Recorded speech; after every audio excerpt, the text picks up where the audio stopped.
Welcome back. You're tuned in to Markets at Noon. At this point, we do see a recovery coming in. The markets are trying to recover hard. As you can see, Nifty trying to recover more than 60 odd points, from the day's lows. But we are very, very range bound at this juncture. Very stock specific moves coming in, especially on the back of earnings. But let's get on board with Devang Mehta, who's the Director of Equity Advisory, a Spark Private Wealth, who's now joining us to weigh in on the markets and to talk to us about how should one really gauge the markets and place one's bet. Hi, Devang. Good afternoon to you, and thank you so much for tuning in. Devang, at this juncture, markets are very, very range bound. In fact, that uncertainty coming in from tariff, that is looming large. There are no positive triggers as such. Only on the back of earnings, we do see some pockets moving. So in that sense, we are showing some bit of resilience as well. But when can markets really pick up a direction from here on? Thanks for having me on the show. Always a pleasure to be on ET now.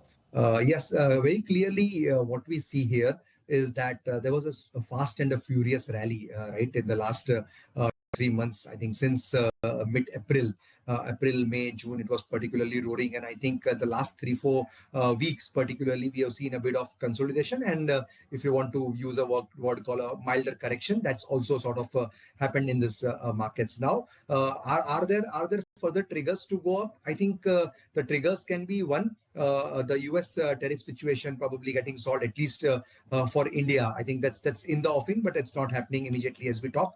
The second is, as we always say, that market is a slave of earnings, and we are going through that earnings cycle. The last 20-25 days has been a result heavy sort of a period or a duration. Individual companies are responding to individual numbers within sectors. Also, if you look at, there is so much of I can say polarization in terms of one number being good, the other not being so good. People are looking at the management commentary and body language. I think yes, this is actually this augurs well for the health of the markets if there is this consolidation which is happening. I think there are macros which are still good for India. There are high frequency indicators which are indicating slight bit of slowdown. But on the positive side, if you look at rural consumption, seem to have bounced back. Monsoon has been good. Inflation is coming down. RBI is on a rate cut spree. So my sense that macro plus micros, a combination would play out very well over the longer term. Probably in the next 1 or 2 months, there can still be a bit of consolidation which is right now happening in the market. Devang, good afternoon. Mansi this side, and a lot of contingent scenarios, uncertainties, and yes, we are directionless at present, waiting for these triggers. With the next big trigger, yes, of course, the tariff scenario is one, but along with it, the interest rate decisions also, and the FOMC meet and the outcome. And more than that, the commentary coming in from the Fed Chair Jerome Powell on the interest rate scenarios. And after that, we will also have the credit policy in the domestic market where the interest rate scenarios will be something which we need to watch out for. What's your view on the same, and how do you see the markets panning out with that respect?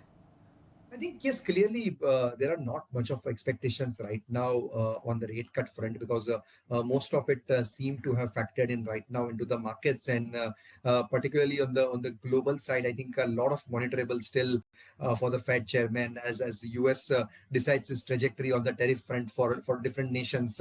And there is some uncertainty on the global front, which we all know about, right? Be it US, be it Europe, be it on the China front. There is a bit of global uncertainty that has come into the proceedings. However, markets in most of these regions are doing well, particularly US are probably touching new highs every single day. So that is a different part. But coming back to India, I think the RBI governor has done a smart thing by sort of front loading the rate cuts. The 50 bips cut last time was a surprise for a lot of people. Also, the cut in CRR, which improves the measures on the liquidity side, be it also through OMOs, which has been continuously done in 4-5 months. I think the situation in India right now, if you ask me, on a overall liquidity front is good. On the market liquidity also, it's not as bad as it is pictured out. But probably I think with rural stress people coming out of rural stress, and that is what we are hearing even in the RBI report. If urban consumption bounces back, and I think festive demand, we are getting into the festive season, August, September, October, particularly all the three are heavy in terms of all the celebrations, all the festivals that India has. My sense, the demand will come back even on the urban side. So RBI, yes, is a monitorable what it does, but I think it's front loaded the rate cut right now. No such expectations, but it will be a pleasant surprise for the market if 25 bips is cut over the next 2-3 months. All right, Devang. So those are the triggers, perhaps on the rate cut side.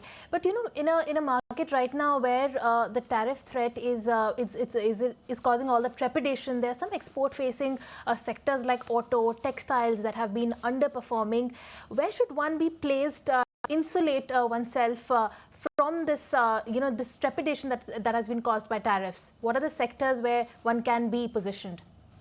Yeah, I think we've been very, very vocal and clear that over the last in fact, a few quarters, to be precise, even a couple of years as well, that domestic-centric themes are showing a lot of promise.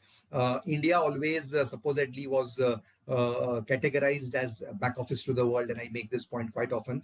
Are we probably getting into a stepping stone of becoming a small factory to the world? I'm nowhere saying that we are probably going to become a manufacturing giant or engineering giant, but I think whatever we are seeing in terms of manufacturing growth, in terms of engineering growth, in terms of government capex, in terms of also impending private capex.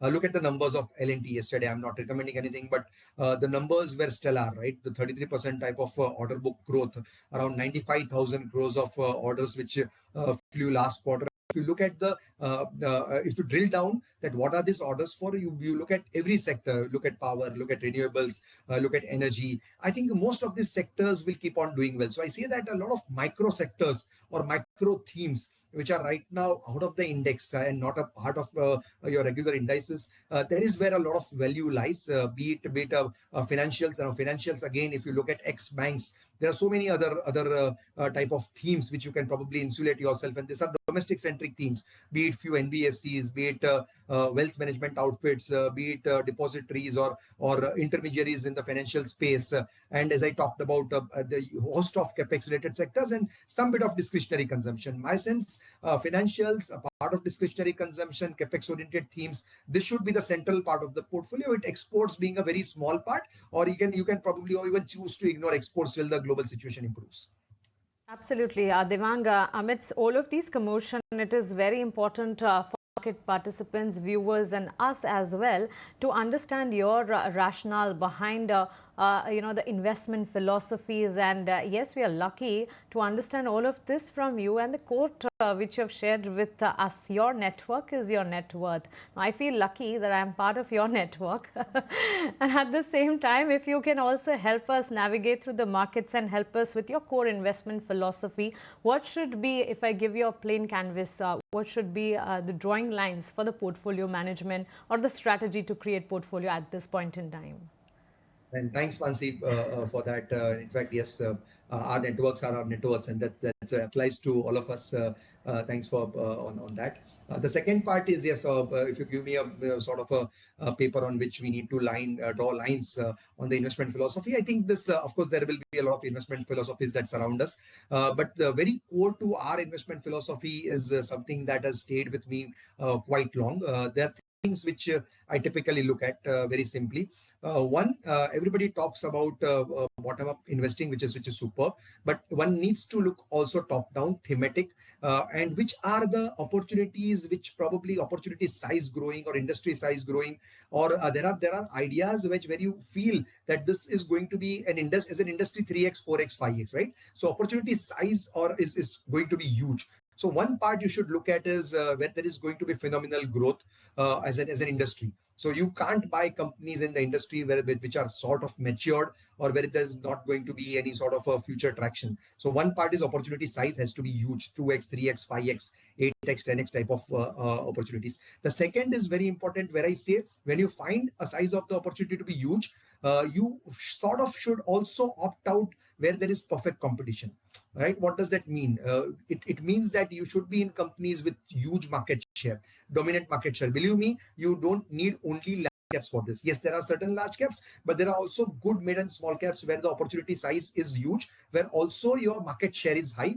There is a sort of a oligopoly, duopoly, monopoly type of situation here, which leads to high pricing power, which leads to something called moat. And these companies are these companies inherently will have high ROEs and ROCs if you find out such type of companies. So second is this, and the third is a very simple thing which I sort of borrow from Warren Buffett's dictionary, which says talks about margin of safety.